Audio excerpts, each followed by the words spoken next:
देश में प्रथम जापान में ड्राइविंग कार्य नियोजित हेबे ओडिशार 30 चालक।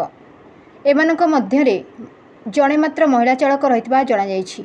तेबे एभली नियुक्ति समग्र भारतवर्ष में प्रथम बोली कहुଯାଇଛି। सूचना मुताबक बड़चना ब्लॉक अंतर्गत छतिया निकट विद्याधरपुर ठारे प्रतिष्ठा करा जायथिबा भारीजान प्रशिक्षण केन्द्र रे राज्यर विभिन्न अंचल चालक माने एठाकु आसी प्रशिक्षण नेइथांती।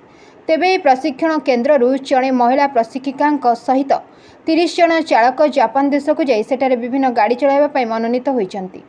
मनोनीत होइतिबा चालक माने बेंगलोर रे 5 मास पर्यंत जापान भाषा सेमानकर चालीचलनी और नीति नियम संपर्क में तालीम दियाजिबो। परे सेमाने जापान अभिमुखे यात्रा करिवे बोली केन्द्र पक्षरु सूचना मिली। एथिपाई भुवनेश्वर ठारे आयोजित एक कार्यक्रम में राज्य परिवहन मंत्री विभूतिभूषण जेना मनोनीत चालक मानकु संबर्धित करी सेमानकर जापान यात्रार सफलता कामना करिसेंती।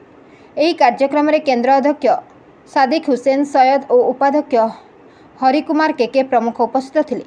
तेबे भारीजान केन्द्र प्रशिक्षण नेउथिबा चालक माने प्रथम करी जापान में गाड़ी चलाइबा पई मनोनीत होइतिबारु केन्द्रर अध्यक्ष उपाध्यक्ष और समस्त प्रशिक्षक माने गर्व अनुभव करबा सहित मनोनीत चालक मानकु शुभेच्छा और अभिनंदन जणाइछंती।